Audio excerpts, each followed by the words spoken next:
Welcome back to another episode of Light Beer, Dark Money. I'm Sean Noble. I'm Chris Clements. It is great to be back in studio. It is so nice to be back in a studio where we can project our opinions upon the unsuspecting populace. Yes, unsuspecting for sure. Yes. No, this is nice. Hello, Robin.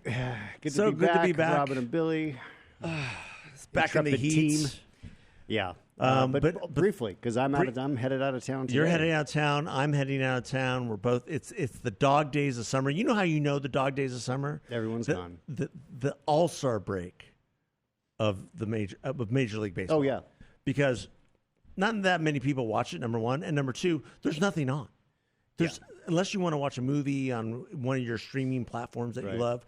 There's literally nothing on. But sports-wise, audiences.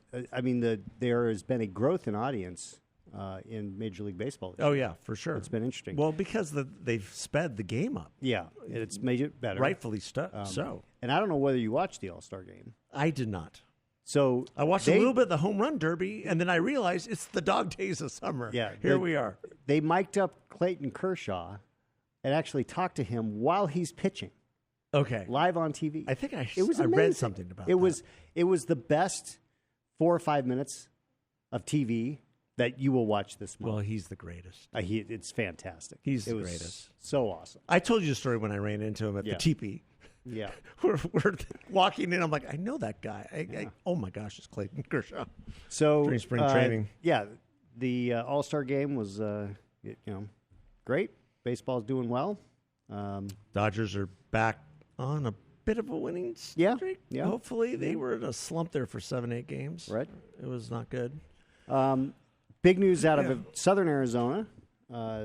Oh yes. Since we were together, are we going to talk about Southern Arizona? Yeah, we're going to talk about the special election to replace Raul Grijalva. Yes, El Jefe. There was a big buzz over the weekend before the election that this young woman, Deja Fox, I think is how you say it. Yeah, I have no idea who that is. She did something when she was 16. Oh, she was harassing the school board about sex ed, updating sex ed, and then she kind of came viral for pressing at the time Senator Jeff Flake on his vote to cut funding to Planned Parenthood, and why should you as a white man have any say? And so she got she became kind of a viral sensation on the left. She became a part of Kamala's influencer team in her failed presidential bid. Well, that must have been money well spent. Yeah. And so but very young. She's only 25. She would have been the 25-year-old political content creator, has over 395,000 followers on TikTok. Yeah. And good for her. She was kind of, there was an article in MSNBC, is this the next AOC? So she got a lot of buzz. And David Hogg, for those listeners of ours that don't know, he's one of the survivors of the Parkland shooting in Florida that went hard left and has become kind of this darling of the anti-gun movement. Yes. And was deputy... He was a deputy something. Muckety muck for the Democrats, DNC, and he got ousted. And he got ousted. Because he was raising money for his own PAC in the context of him being the deputy. Yes, which and to primary Democrats. So and that didn't go over very well. He came in and endorsed Fox, and spent some money, and all to no avail because Grijalva's daughter, who has been a longtime member of the Board of Supervisors, right? School board, and then board of supervisors. I mean, the Grijalvas, let's just be honest, basically control the body politic in Pima County. It's a machine. Yeah. It's an absolute machine that control the mayor. She's a Grijalva lackey. Her husband works for Grijalva, has for years. Anybody who wants to do anything in terms of business has to go kiss the Grijalva ring. It's corrupt. And it's corrupt, and that hasn't changed. No, it has not changed. The business community in Tucson, and I will say this till I die, is scared of the machine. They are frightened of the machine. They will not contest the machine, and that goes from the chamber to SALC to any business group that has ever existed in Tucson will not go up against the machine. because they feel they will be crushed or boycotted or something, right? Or bad things happen. I mean, keep in mind, Raul Grijalva is the founder of the Progressive Caucus. Yes. Or was. God rest his soul. And now his daughter will be taking his place, and she is even more. She is even more to the left. If you could be more to the left of Raul Grijalva, that she is. And she had all of the, she had all the support from Nancy Pelosi to AOC to Bernie Sanders to, of course, all the both U.S. senators here, Rubin and Mark, and I should say Senators Gallego and Kelly. Where is Mark Kelly? I don't know. He's not in Arizona. I can guarantee you that. All right, now it's too freaking hot. So congratulations to, I'm sorry, Adelita Grijalva. She will, win in whatever nominal general election. Yeah, it always amazes me. I start getting phone calls from different people down in Tucson saying, "Oh, we have a candidate that can take on Grijalva or take on the Grijalva machine," and I'm always just laughing because you look at the numbers. And to David Schweikert's credit, politics is local math.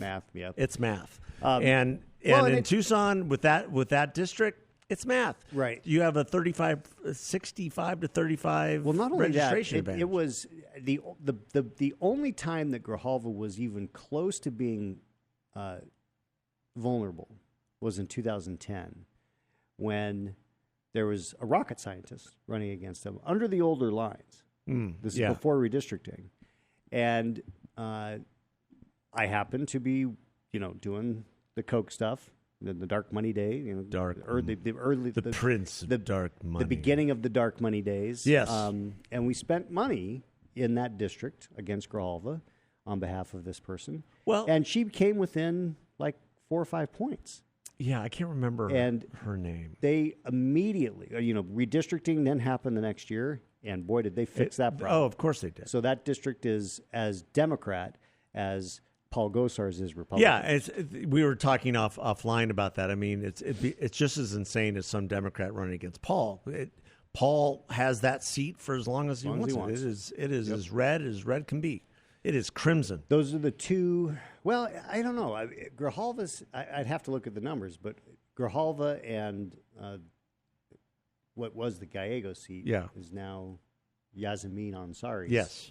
Those are very, the kind of seats that are just going to be Democrat, regardless. They're completely blue. Yeah. They are Navy. So the delegation will remain the same as it was before Grijalva's death. Yeah. Congratulations to her. Yeah. So, Congresswoman Grijalva. That's just a foregone conclusion. Yeah. So anybody who tells you otherwise is either crazy or lying. In the last episode, we went off a little bit. We went off on a lot of things. But in particular on the Epstein thing. Epstein. Yeah. And since then, Donald Trump has called us out. Yes. And said he doesn't want our support anymore. Yes. Well, that was interesting, wasn't it?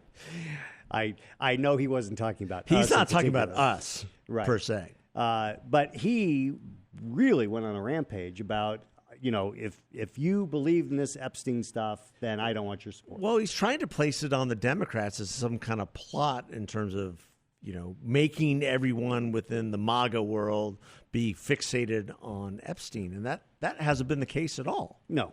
Has not been the case at all. The Democrats have stayed far away from this. If anything, this unsigned memo, that the Justice Department issued and leaked to Axios, was just gave fodder so the Democrats can say, well, release everything, and which they know will not happen, and see where the chips fall. Yeah, it's interesting, right? You didn't see Ro Khanna or any of these Democrats clamoring for the release of the Epstein files while Biden was president. No. Well, because they knew Biden really wasn't president. Regardless, when they we were can in talk power, about that later. When they were in power, it was hush hush. Yes, of course. So now that they see, Trump wants to do, they're just trying to take advantage. Now, the quickest way for Trump to just nix this whole thing and call the Democrats bluff is to release all the Epstein stuff. Yeah. But apparently, and I don't know if you caught Alan Dershowitz article in the Wall Street Journal the other day. I don't think so. I have it pulled up. Okay. So what is apparent, so what Alan Dershowitz, Harvard professor, now not at Harvard anymore, was Jeffrey Epstein's lawyer. Right. And what he claims, very pointedly and pointedly, Epstein never created a client list. There is no client list.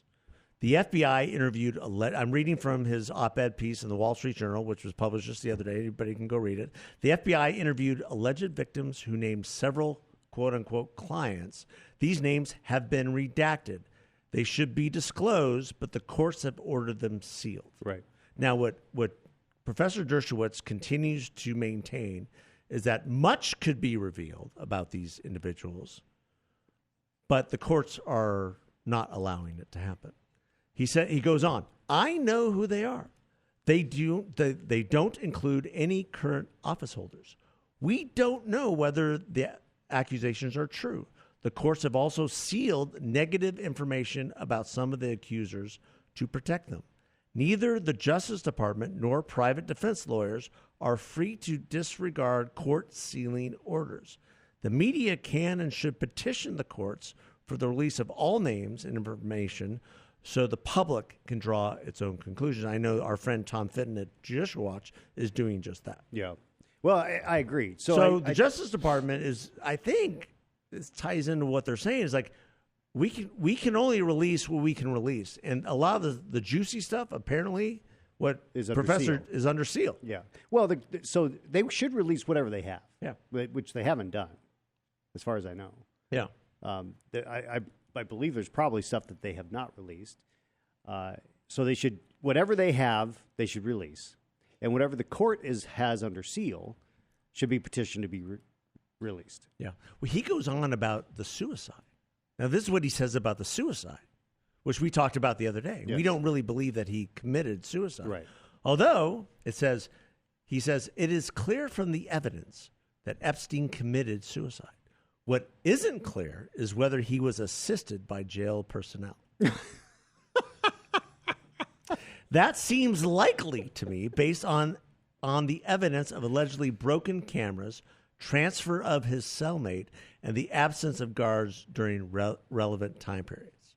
Well, it seems to me if he was assisted, that would be murder. I don't know. Oh, my gosh. I don't know. Well, that's just one of those things. Where, yeah. I mean, and now we know there's like 3 minutes of video missing. Not one, as said by Pam Bondi. There's a former mobster who served time in the same jail where Epstein supposedly committed suicide, who basically said it would be impossible to commit suicide. There's just no way to do that. There's nothing to hang yourself from. As far as the ceiling, you'd have to be, a midget to hang yourself from the bedpost, that kind of stuff. I remain extremely skeptical. There's a confluence of events that would have to happen for that to be real. Yeah. And I think that it's more likely that there is a confluence of events that lead to a murder, yes, than to a suicide. Yes. That's just my opinion. And what kind of is fascinating, so I know that part of what Trump is frustrated about is that he wants everybody talking about the big, beautiful bill. Well, he's had quite the month. Yes. Let's give credit where credit is due. He's had quite the month. Passed the bill. These record numbers of tariff receipts. There's just a lot going on. The Iran thing. A lot of stuff going on, which is very popular. That is good stuff, and he's frustrated that people are talking about Epstein. Well, and it's affecting his poll numbers.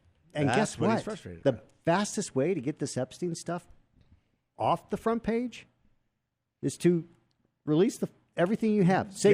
Give them what they want. Have Pam Bondi come and say, this is literally everything we have.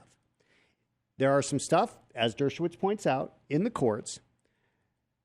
Someone has petitioned. We've petitioned. Somebody Tom Fitton has petitioned. Somebody petition the release of that information, and that's up to the courts. but get it off, get the administration stuff out so that it's there, and then focus on the wins. What do you think about, I mean, I've heard this across several media outlets. There's a growing belief, and I don't think we disagree per se on this, but that they need to have a press conference. I just don't know what a press conference accomplishes. And invite, Rich Lowry said it the other day, and he said it in the National Review. Just invite everybody. And let the questions fly and defend yourself, defend the Justice Department, and let the chips fall where they may. But I don't think there's a need for a press conference if you literally just give out all the information. Yeah. Because, you don't have to interpret it. Why do you think, I mean, here's the other question. Why do you think that Pine Bondi, if it was her, issued this non-signed memo the way they did? That's the other thing that I don't understand. Why would you? So the Epstein case was part of discussion, but it wasn't part of like it wasn't front page news. Yeah. And then all of a sudden, this really fishy, non-signed memorandum shows up in Axios, and it becomes about the cover-up more than anything else. Well, that's a great point, because this why all would became she do that? This all became front page news because they put out a memo. Yeah, why? Why would she do that? I don't know. And why not do this? That's a great question. That is a great question. I don't understand. It thrusts it to the head of the news. It blows. The MAGA base goes completely. I mean, it is apoplectic. It is Trump's own fault. And then she is coy about the whole thing. Yeah, which makes it worse. Which makes it tremendously worse when for months she'd been going on, as we said before, Jesse Waters, Hannity, anybody who wanted to have her on TV. She was on TV every single night. Yep. Which is odd for an AG. Yeah. That doesn't happen. That's just not part of what you should be doing. So I wanted to take the time to answer the president and say, yes, let's talk about the great stuff that's in the big, beautiful bill. Absolutely. But freaking release the Epstein documents. Okay, that's the trade-off. Okay, you release the Epstein documents. We'll talk about your successes. Okay, that's all right. And we love the big, badass, beautiful bill. I mean, I love it. Well, there's some things that I don't like, but there are other things. What are the things you don't like? I don't like the higher salt deduction cap. Oh, I don't like that either. Yeah. So for you, if you don't, that's part of the 80-20 though. Yeah, I agree. I hate it. I don't like it. That's part of the sunsets in 5 years. In 5 years. Yeah. But I get you. But if you don't know what we're talking about, this is it used to be that when you lived in places like California, New Jersey, Illinois, New York that had really high state income taxes, that you could deduct your state income tax 100% from your federal tax, which if you're living in California, you're like, woohoo! Yeah. So in the Trump package, at a 13% upper bracket. Yeah. So in 2017, when the Trump tax relief passed, they capped that deduction at $10,000. Yeah. So then people freaked out, and and we've talked about this on the show, that part of the reason that this became an issue in the House but not the Senate was because you have no senators from blue states. Yes. You have a number of House members from New York, California, and Illinois. Of course. And New Jersey. And Connecticut, I guess. So the House was fighting to increase this. And so it ended up being a temporary increase. You had Republicans from New York specifically saying they would torpedo the bill. They would vote against the bill unless the SALT deduction was increased. So they increased it to $40,000. I disagree with that policy. I'm glad it's temporary. But what I'm really happy about is what the Senate did, because it made the extension of the tax relief from 2017 permanent. Yes. So 2017 was a 5-year, which is must have been it's sunsetted this year. Yes, it must have been an 8-year. That's why there was so much urgency to pass the bill, because on December 31st your taxes were going to go up significantly. So now it's permanent, and that's great. It's great for employers. It's great for individuals. It's awesome. Okay, so that's everyone just got a tax break. Well, I mean, they avoided a tax increase. And what I said the other day, again, it allows businesses to plan properly. Yeah. And with certainty that their taxes are not going to go up. Not only that, but there is especially small businesses. There's an increase in the child tax credit, which is now indexed to inflation, which every Democrat voted against. Right, by the way.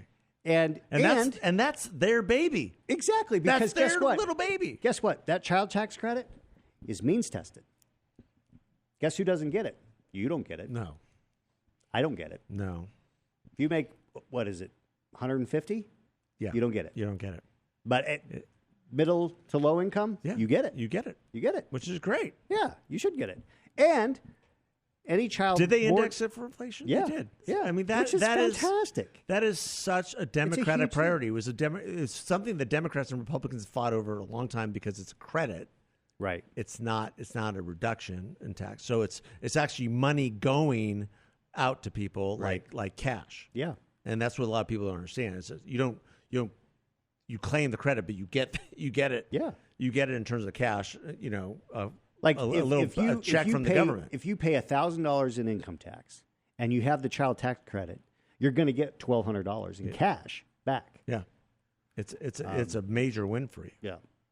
So and then there's the one-time $1,000 Trump accounts for every child born between 2025 and 2028, plus tax-deferred savings up to $5,000 a year. So that's a huge boon on helping start early for savings for kids. And then there's the no tip on income, no tax on tips, no tax on tips and overtime pay. There's no tax on interest on auto loans for U.S. assembled vehicles up to $10,000 a year. That's a big deal for especially middle income.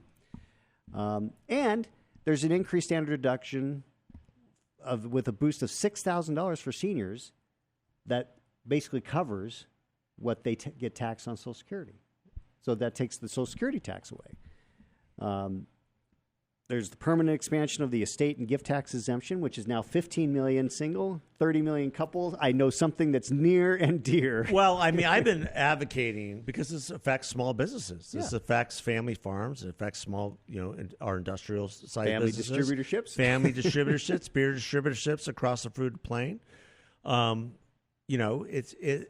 It one of the leading causes of family farms and small businesses going bankrupt is having to pay a tax when the founder dies. Right. And not proper planning that went into that. You have to go through all these different hoops to protect your business and protect your family. Yeah. So increasing that is tremendous. Tremendous. And takes care of the vast majority of those types of businesses. Yeah. And that's great. Yeah. I mean, it's awesome. I mean, it's something we've been fighting for. I'm still vying for full repeal because I don't think that you should live. I mean, just out of a philosophical viewpoint, you spend your life paying taxes. You pay everything is a tax these days, and you should not be taxed to death. Yeah, exactly. But the fact that there's now an exemption up to $30 million per couple, that's huge. That's tremendous. Extends and enhances biofuel tax credits, crop insurance, support for rural agriculture. There's the defense spending increase, $150 billion for defense, $170 billion for the border. Which still, $150 billion for defense still doesn't catch us up to where we need to be. No, but it's a huge I mean, boost. it's fine, but it's not. Additional it's not where we need to be. Space and infrastructure investments, and then the big one, which I think is going to pay dividends in a huge way, is the SNAP and Medicaid reforms. Of course. Stop giving it to illegal aliens, and make sure that if you want Medicaid and you are an able-bodied single adult, that you are working or volunteering in order to get it. Is it 20 hours? 20 hours a week. 20 hours a month. No, I think it's 20 hours. Is it a week or is it a month? No, I think it's a week. Okay. Well, that makes sense. Yeah, I mean, it's a that part-time makes job. More sense. Yeah, of course. So, I mean, and we're not talking about single moms who are taking care of kids. There's not a work requirement on them. It is for single, able-bodied adults. Yes. That are childless adults. So it's if you do not have a dependent that you are taking care of, whether it be an older parent or a young child, you have a work requirement. Yeah. Imagine that. Not a problem. No, but you would think the sky is falling. You'd literally, the Democrats act as if this is going to be, you are gutting Medicaid and destroying the program. And when in fact what this does, it saves the program for the very people who need it the most. Yeah, of course. So, what a novel idea. Yeah. And yet, remember, every Democrat voted against every single one. But they did it knowing that it'll pass. And then they can take credit for different things, during the election. Well, I voted against it for these reasons, but I really love these provisions. Yeah. Mr. Businessman. Yeah. So, look. Can I count on you for that big donation? That's the way it works. That's absolutely the way it works. Oh, Democrats have done this forever. They come back to the big lobbying groups and they come back, well, I voted against it because it has these provisions that I couldn't support in good faith. But I knew it was going to pass. And these other provisions I am for because I am for you, Mr. Beer Distributor. Right. Mr. Manufacturer. Now, if you just cut that $5,000 PAC check, I would be on my way. That's right. So one of the other provisions that I was a big fan of, and this is as a person who drives an electric vehicle, was the phase out of the electric vehicle subsidy. Well, yes. And you're being intellectually honest for supporting that phase out. Well, now Elon Musk was not very happy about that. Well, but he knew. I mean, the thing is that he knew. I believe he wasn't really for it. I mean, maybe he was, but he knew where Trump was. I mean, that was not a question. That was literally one of the very explicit planks in Trump's platform. He was very honest about that from the beginning. And he talked about that at the convention. My family, we have 2 Teslas. We got both of those. We got no incentives when we bought those. Yeah. There was no. Well, the previous administration was not going to give Tesla any incentives anyway. They were going to give other companies incentives. But the current EV incentive did include Teslas at a certain, Tesla, like maybe the Model 3s and maybe the Model Ys. Okay. I don't know. It was a certain threshold of the cost of the car. But so this will affect people who are looking at purchasing an electric vehicle going forward. I don't care because there was no business. There's never been any legitimate reason for someone to get an incentive to buy a car. Yeah. It disrupts the market. It creates false demand. Well, what I think you're going to see is that because this bill is passed and the EV goes away at the end of September, and there's no evidence it even worked. Well, we'll see because, I guess it's hard to say because I do think it probably did. There were people who bought EV who wouldn't. Yeah, maybe in because LA, they got the incentive. Maybe in San Francisco. Yeah, maybe a little bit here in Phoenix. But the heat here plays But I think a part. what you'll see is you'll see a big spike in EV sales between now and the end of September. Is that when it goes away? Because then it goes away. And then you're going to see it collapse in Q4. Yeah, and that's what he's... Well, if you look at... And the reason I'm saying was it really successful is that if you look at all the EV manufacturing for the big 3 autos, every single one of those plants or every single one of those manufacturing areas have had to be either shrunk or shut down. Yeah. So I'll use Ford as an example. Well, they lost billions on the Ford Lightning and on the Mustang. Billions. Now, I think those are really cool cars. I think, I've seen them. They're great. But they thought demand would be so much higher than it was. And quite frankly, you have to be of a certain mindset and a certain lifestyle to drive an EV. You've got to have. I mean, in the context of the Lightning, I mean that thing was like 90 or 100,000. Yeah, and that's the other thing. So you weren't getting the tax credit for that one either. If you're buying the new Cadillac EV or the Escalade, or you're buying the new Hummer EV, these are luxury vehicles. Yeah, very high end. So a $3,500 it's not going to make any. It's not going to influence if you're buying those vehicles. It doesn't influence your decision. Well, because you're not getting it anyway. It's the practicality of the vehicle for you. Yeah, whether it works or not, yeah. Or the status symbol in the case of the Cadillac and the Hummer. Well, and in our case, so we have a Y and an X. Those are the two models of Tesla that we have, and the Y, the one that I drive, is small, and the X is slightly bigger, but it's a little bit bigger than a sedan, smaller than a minivan. Yeah, and with 3 kids. Did you ever get motion sickness at all? Motion sickness? Yeah, no? I've heard that about Teslas. It's just the windshield and the way it operates. It's a little herky jerky. Well, I mean, is that correct? Yeah. No, I don't know. I don't get motion sickness. Oh, now my wife does, but she did that. It doesn't matter what kind of car she's in. She'll get car sick. My wife can't be in a Prius for some really? reason. Like she cannot be in a Prius. She gets motion sickness in a Prius. Interesting. Something having to do with the windshield and all that stuff. Something having to do with the shitty car. Well, I mean, I've always said people who drive Priuses or own Priuses, they don't like driving. Yeah, it's just not their thing. Right. And that's fine. I mean, it's true. It's just fine. You don't like to drive. I mean, you're never going to see somebody. It's sort of like why the EV Mustang didn't make any sense. It's like, okay, if I'm getting a Mustang and I want to have that badge, I'm getting the frickin' V8 5.0, with the big muffler. I'm going to get the Mustang. Yeah, I'm going to get the Cobra. I'm going. The same thing with a Porsche or whatever else. If you get a little Prius, you just don't like to drive. Yeah. So in fact, you probably just hate America. I want to interrupt you guys for a second. I can't help this because I actually own a 2008 Mustang GT V8. And I own a Prius C. Yeah. Because I have to drive 100 miles round trip to work. So there you go. There you go.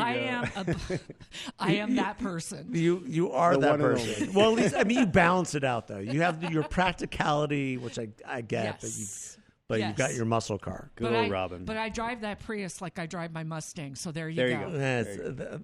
And it shows. One of the few. So the. She's a unicorn. Yeah, she is a unicorn. And Robin is a unicorn. Yeah, let's just be clear. But my point was, so we also own a minivan. Well, of course you do. You've got 8 kids. Well, and the part of the reason is because if we're ever going to do any kind of a road trip and we're going to take more than the 3 kids that are at home or Alyssa's dad, we just can't fit them in the X. Yeah. And the luggage and the stroller. We've got a big suburban type vehicle, and we keep saying we should get something smaller. We should. I'm like, okay, well, we are going to this place and this place. We're going to drive here and here. It's like, no. If we want to get a third car or something, that's great. I'm keeping this one. I mean, I have no problem. We've road tripped with the Tesla, and it's fine because the kids need to stop as often as we need to charge. How long does it take to charge? Usually 25, 30 minutes, depending on where you're going. Yeah. And you've mapped, and in the Tesla, it's all mapped out for you. It's great. Right? Yeah, it's so easy. That's one thing I do respect about the Teslas is that the technology in them is very advanced. Yeah. It's wonderful. I mean, if you stick to interstates, you can go anywhere in the country. Yeah. Now, there are definitely parts of the country you can't go to. Like, I do remember, I did get, the only time I've ever had a little bit of a like, whoa, this is a problem, is when I went to Safford. Oh. I wasn't completely charged. I was like, oh, I'll stop and charge in Globe because I saw that there was a charger. But what I didn't know was it was like a low voltage, very slow charger. Well, I was on my way to Globe. I was on my way to a funeral, and I was going to be late if I stayed. So I was like, I'll just figure it out. And I got there, and there's no place to charge in Safford at that point. Maybe there is now. Probably. And so instead of, and I didn't have enough juice to get back to Globe, so I had to go down to Sierra Vista. Oh. And then hop on the 10 and take Safford, Bisbee, Tucson. Come up through Tucson. So anyway, Tesla's great for around town. You can road trip if you want, but when it comes to a bigger family like what we've got, we had to do the minivan. So Yeah. that's what we're driving on our little jaunt for the reunion this week. Good for you. I will stay with my big 6.2 liter GMC AT4 truck. Yeah. Yeah. Which I took to Sun Valley and loved it. So It's like driving a tank down the road. you're out next week, right? Yes. And I'm out next I know. week. So we'll be out for our birthdays. So happy birthday, Chris. Happy birthday to you. Happy Yeah, we will. Will we? Are you out that week too? Or are we back? Uh, The week of the 28th? No, I'll be back for so Yeah. So we'll do some kind of yeah, we can do something on the 29th. 29th a little bit behind our birthdays, but whenever. yeah. Because I can't drive 55. It's 55 this year. Well, I mean, I'm crossing the Rubicon, and it's just reminding that we're getting older. Yeah, and you know how old I am? I'm old enough to remember when I saw the first Superman. Yeah. In the theaters. Yeah. And the Richard Donner Superman, and how far we've come now to the James Gunn. Yes, you said you wanted to say a couple things about this. I just want to say something.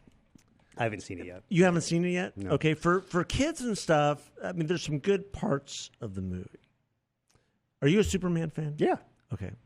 Do you realize that Superman is really a Jesus allegory? Yes. Okay, so you get that. Yeah. That Jor-El from Krypton sent his one and only son to be a light of the world of Earth, to where Kal-El is raised as Clark Kent by the Kents in Kansas by godly parents. Right. Okay, James Gunn decides to do away with all that. Oh, he did? Yes. And it's disappointing, and it's missed in all the reviews because, of course, our media and our Hollywood industrial complex don't give a crap about that.